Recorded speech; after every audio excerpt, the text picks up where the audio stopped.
Coming to the fourth part of this chapter, now let's study about the hard and soft water. Rain water almost pure होता है, लेकिन उसके अंदर भी कुछ एटमॉस्फेरिक से गैसेस डिज़ोल्व हो जाती हैं। ठीक है, एटमॉस्फेयर से कुछ गैसेस रेन वाटर के अंदर डिज़ोल्व हो जाती हैं। एक गुड सॉल्वेंट होने के नाते ये अर्थ की सरफेस पर फ्लो करता है और काफ़ी सारे सॉल्ट को अपने अंदर डिज़ोल्व कर लेता है। क्या चीज़ है जिससे जो वाटर है वो हार्ड हो जाता है या फिर सॉफ्ट होता है? तो हार्ड वाटर की बात करें कि हार्ड वाटर कब होता है, तो जब पानी के अंदर कैल्शियम और मैग्नीशियम के सॉल्ट, वो भी किस फॉर्म में, हाइड्रोजन कार्बोनेट, क्लोराइड और सल्फेट की फॉर्म में पानी के अंदर आ जाते हैं, उसकी वजह से वाटर क्या हो जाता है, हार्ड वाटर सोप के साथ लेदर या फिर फॉर्मेशन नहीं करता, झाग नहीं बनाता है। वाटर इस सॉल्युबल सॉल्ट से अगर फ्री है, कैल्शियम और मैग्नीशियम के सॉल्युबल सॉल्ट से फ्री है, तो देन हम वाटर को कहते हैं सॉफ्ट वाटर।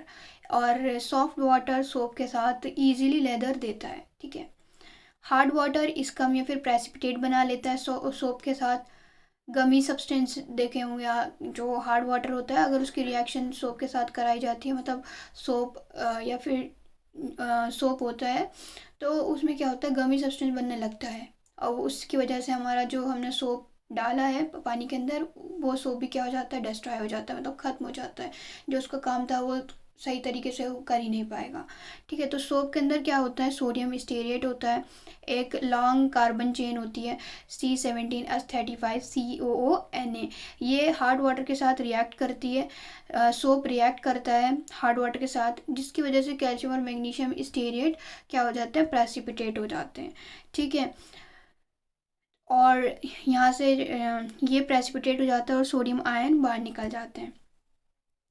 ठीक है, जो ये C17H35COO वाला पार्ट है, ये एक्चुअल में कोई भी डर्ट पार्टिकल जो क्लोथ पर प्रेजेंट है उसको निकालने का काम करता है। अब इसने रिएक्शन कर ली, कैल्शियम और मैग्नीशियम जो सॉल्युबल साल्ट है जो प्रेजेंट है पानी के अंदर, उससे रिएक्शन कर गए, तो अब जो उसका काम था वो नहीं कर पाएगा, क्योंकि उसकी रिएक्शन किससे हो गई, जो सॉल्ट प्रेजेंट है उसके कैल्शियम या फिर मैग्नीशियम और कैल्शियम से उसकी रिएक्शन हो जाती है। तो इस वजह से सोप अपना काम नहीं कर पाता, जो उसका क्लींसिंग का काम था। इसी वजह से ये लॉन्ड्री के लिए अनसूटेबल होता है हार्ड वाटर, और ये बॉयलर के लिए भी हार्मफुल होता है, क्योंकि इसका क्या हो जाता है, डिपोजिशन होने लगता है सॉल्ट का in the form of scale. इसकी वजह से बॉयलर की एफिशिएंसी भी रिड्यूस हो जाती है। हार्डनेस ऑफ वाटर के दो टाइप होते हैं हार्डनेस ऑफ वाटर के, एक टेम्पररी हार्डनेस होती है और एक परमानेंट हार्डनेस होती है।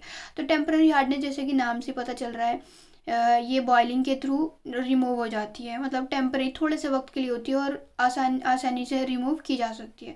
तो टेम्परेरी हार्डनेस किसकी वजह से होती है, सबसे पहले तो ये देखते हैं, तो मैग्नीशियम और कैल्शियम के हाइड्रोजन कार्बोनेट के सॉल्ट की वजह से होती है। कैल्शियम और मैग्नीशियम के हाइड्रोजन कार्बोनेट के सॉल्ट की वजह से होती है। तो किस तरीके से इसको रिमूव किया जा सकता है, तो फर्स्ट मेथड है बॉइलिंग।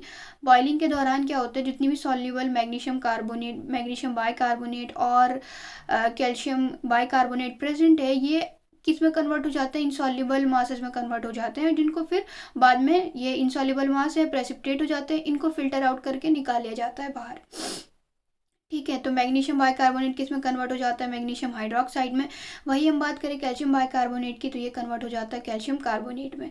तो आप सोच सकते हैं कि मैग्नीशियम बाइकार्बोनेट क्यों मैग्नीशियम कार्बोनेट में क्यों नहीं कन्वर्ट हुआ, तो ये उसकी KSP की वजह से है, जो हाई सॉल्युबिलिटी प्रोडक्ट है मैग्नीशियम हाइड्रोक्साइड की as compare to magnesium carbonate. इसकी वजह से मैग्नीशियम हाइड्रोक्साइड क्या है, प्रेसिपिटेट हो जाता है। दैट मैग्नीशियम इस प्रेसिपिटेट को फिल्ट्रेशन के थ्रू रिमूव कर लिया जाता है, और जो फिल्ट्रेट ऑब्टेन हुआ वो क्या होगा, आपका सॉफ्ट वाटर होगा। ठीक है, तो मैग्नीशियम कार्बोनेट मैग्नीशियम हाइड्रोक्साइड में चला जाता है, CO2 बाहर चली जाती है, कैल्शियम बाइकार्बोनेट कैल्शियम कार्बोनेट में प्रेसिपिटेट आउट हो जाता है और CO2 बाहर निकल जाती है। सेकंड मेथड है क्लार्क मेथड। इस मेथड के अंदर क्या होता है, लाइम को ऐड कर दिया जाता है। लाइम क्या होता है, कैल्शियम हाइड्रोक्साइड। इसको जब हार्ड वाटर के अंदर ऐड किया जाता है, तो ये प्रेसिपिटेट करता है कैल्शियम कार्बोनेट को। ठीक है, कैल्शियम बाइकार्बोनेट जब कैल्शियम हाइड्रोक्साइड से रिएक्शन करता है, तो क्या प्रेसिपिटेट हो जाता है, कैल्शियम कार्बोनेट और वाटर। ठीक है। रिमेनिंग हमारा क्या बचेगा, सॉफ्ट वाटर बचेगा, क्योंकि कैल्शियम कार्बोनेट जितना भी प्रेसिपिटेट हुआ है उसको फिल्टर आउट कर लेंगे और रिमेनिंग वाटर हमें सॉफ्ट वाटर मिल जाएगा। ठीक है। Magnesium hydroxide which can be filtered of. इसी तरीके से मैग्नीशियम कार्बोनेट है, ये रिएक्ट करता है कैल्शियम हाइड्रोक्साइड के साथ या फिर लाइम के साथ और कैल्शियम कार्बोनेट बना लेता है plus magnesium hydroxide plus water. अब बात करते हैं हम दूसरे टाइप की, जो है परमानेंट हार्डनेस, और किस वजह से होती है। तो सॉल्युबल साल्ट मैग्नीशियम और कैल्शियम के in the form of chloride and sulphate. ठीक है। ये जब क्लोराइड और सल्फेट मैग्नीशियम और कैल्शियम के सॉल्युबल सॉल्ट वाटर के अंदर प्रेजेंट होते हैं तो क्या बना देते हैं, वाटर को हार्ड बना देते हैं। ठीक है। ये ध्यान रखने वाली बात है कि टेम्पररी हार्डनेस में क्या प्रेजेंट है, कैल्शियम और मैग्नीशियम के हाइड्रोजन कार्बोनेट या फिर बाइकार्बोनेट सॉल्ट, सॉल्युबल सॉल्ट वो भी। ठीक है। परमानेंट हार्डनेस क्यों होती है, सॉल्युबल सॉल्ट ऑफ मैग्नीशियम और calcium in the form of chloride and sulphate, ये होती है क्लोराइड और सल्फेट की वजह से, और वहाँ पे टेम्पररी हार्डनेस बाइकार्बोनेट की वजह से या फिर हाइड्रोजन कार्बोनेट की वजह से। परमानेंट हार्डनेस को बॉइलिंग के थ्रू बॉयल नहीं किया जा सकता है, इसको फॉलोइंग मेथड के थ्रू रिमूव किया जाता है। जैसे treatment with washing soda, sodium carbonate.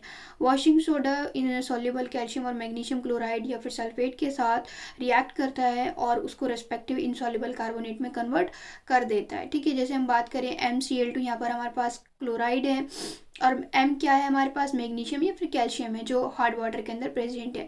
तो यहाँ पर जब हम Na2CO3 जिसको वॉशिंग सोडा कहते हैं, जब इसकी रिएक्शन हम कराते हैं तो हमारे पास क्या बन जाता है, MCO3 जो प्रेसिपिटेट आउट हो जाता है और NaCl बन जाता है। ठीक है। MSO4 प्लस Na2CO3 बनाता है MCO3 प्लस Na2SO4।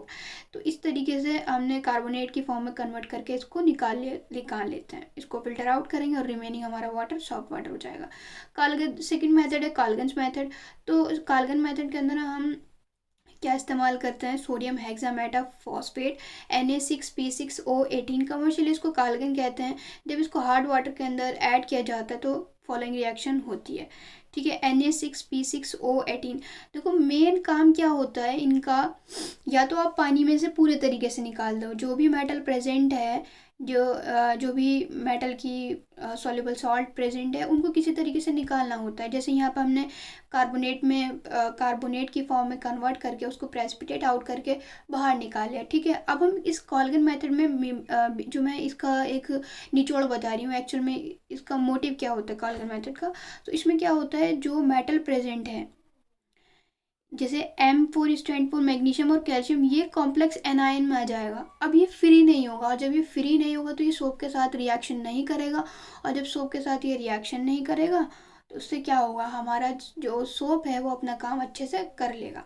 तो यहाँ पर जो मेटल है उसको कॉम्प्लेक्स आयन के अंदर लेके आ गए, और जब ये कॉम्प्लेक्स के अंदर आ जाता है, जैसे यहाँ पे Na2MP6O18 under the bracket 2 negative दिखा रखा है, तो ये अब अनरिएक्टिव हो जाएगा। दैट मीन्स ये अब काम नहीं करेगा, जो इसके अंदर मेटल प्रेजेंट है। तो इस वजह से हमारा सोप का काम आसानी से हो जाएगा।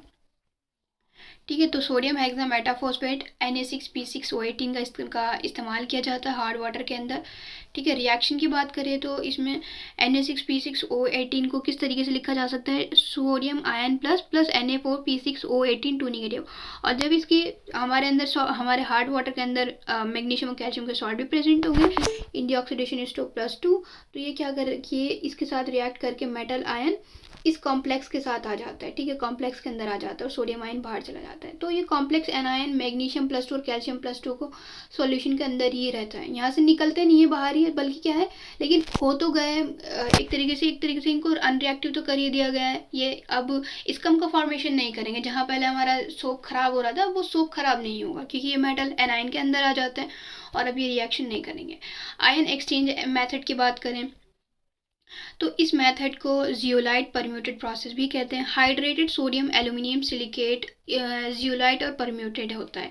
ठीक है। इसके अंदर क्या होता है, हाइड्रेटेड सोडियम एल्यूमिनियम सिलिकेट का इस्तेमाल करते हैं और इसको ही क्या कहते हैं, जियोलाइट और या फिर परम्यूटेड। ठीक है। आयन एक्सचेंज मेथड का दूसरा नाम क्या है, जियोलाइट परम्यूटेड प्रोसेस है। हाइड्रेटेड सोडियम एल्यूमिनियम सिलिकेट को ये जियोलाइट या फिर परम्यूटेड कहते हैं। Simply for the sake of simplicity sodium aluminium silicate NaLSiO4 को क्या कहा गया है, Na-Z। और जब इसकी रिएक्शन हार्ड वाटर के साथ होती है तो एक्सचेंज रिएक्शन हो जाती है। जैसे Na-Z plus M+2 ion react करके क्या बना लेते हैं, MZ2। M की वैलेंसी होगी 2 और Z की रिएक्शन, जैसे यहाँ पे Na-Z है तो Z है हमारा +1 ऑक्सीडेशन स्टेट में, तो यहाँ पर M की 2 वैलेंसी और Z की 1 है, तो हमारा फॉर्मूला बन जाएगा MZ2 + 2 Na पॉजिटिव। परम्यूटेड या फिर जियोलाइट एग्जॉस्ट हो जाते हैं जब सोडियम सारा का सारा इस्तेमाल हो जाता है।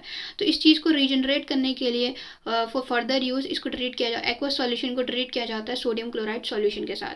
MZ2 + NaCl gives NaZ + MCl2। ठीक है, तो इस आयन एक्सचेंज मेथड में या फिर जियोलाइट पर, इस आयन एक्सचेंज मेथड में भी क्या है, हमारा जो मैग्नीशियम और कैल्शियम सॉल्ट थे ये जेड के साथ रिएक्शन कर जाएंगे और ये अब अवेलेबल नहीं होंगे, जिससे इसका नहीं बनेगा